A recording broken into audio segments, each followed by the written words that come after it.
But here's why everyone should be concerned about the Gang of Eight's secrecy, its closed door, and rather, well, I think, imperious approach to legislation. The amount of time and the money being spent on immigration lobbying is absolutely stunning. You and I may have been closed out, but let me assure you, the lobbyists have got a direct conduit straight into Washington, D.C., the Gang of Eight, this president, and according to the SunlightFoundation, there have been, get ready for this, 8,000 lobbying reports over the course of time since 2007. This is since 2007 to present. 8,000. That was the last time there was a big push for immigration reform, you'll remember. Well, of these 8,000 lobbying reports, 6,712 of them, 6,712 of them involved, you guessed it, immigration.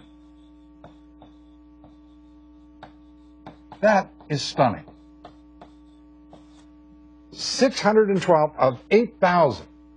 Those lobbying organizations in all forms have spent more than $1.5 billion to open the borders, to kick open the immigration system for illegal immigrants, and to create visa programs, trying to, and effectively so, since we have all been frozen out of whatever's happening in Washington, they've been successful in influencing our legislators. But that's not the only troubling part of this in the SunlightFoundation report. It turns out that all but one of the top 20 business sectors active in the immigration lobbying effort, all but one, want looser immigration laws. Groups like schools and colleges are pushing for open borders, for amnesty, for the DREAM Act. Computer software companies lobbying for more high-tech workers. See, that makes everybody's life easier. The problem is it isn't about the national interest, is it? So if anybody tries to tell you that this bipartisan group of senators, this president, this Congress, this Senate, aren't under the thumb of the most powerful lobbying effort in, well, recent history, they simply don't know the facts. And the facts are these. 19 out of 20 sectors are pushing for open borders, for amnesty, for the DREAM Act, and this deal is cooked, folks, no matter what else you think, whatever you want.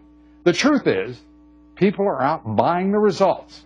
That's the Washington game. It's why 80% of the folks don't think a lot of the way things are going in Washington, why Congress has about an 8% favorability rating, and we still can't figure out how that 8% came to be.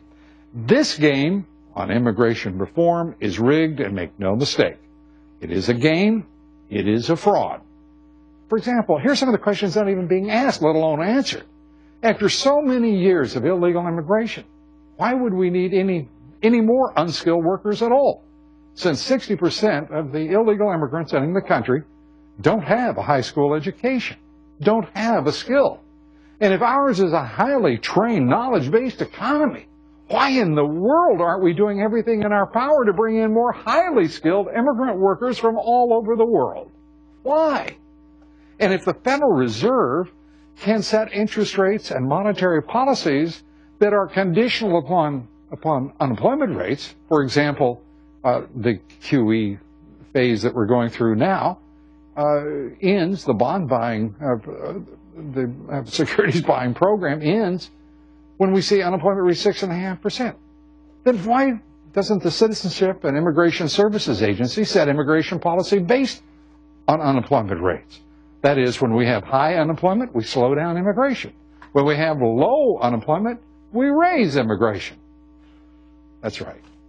In order to do that, we'd have to have control of both immigration and our borders. And that simply is the case, and it's not likely to happen. And oh yes, do you find it curious as why the Gang of Eight, the President, Democratic and Republican leaders in Congress alike, never say how many visas they want to have issued to illegal immigrants? You'd think that if they were so confident there are only 11 million illegal immigrants in the country, well, that would be the number they would use. You don't suppose? No. Oh, no. Don't tell me.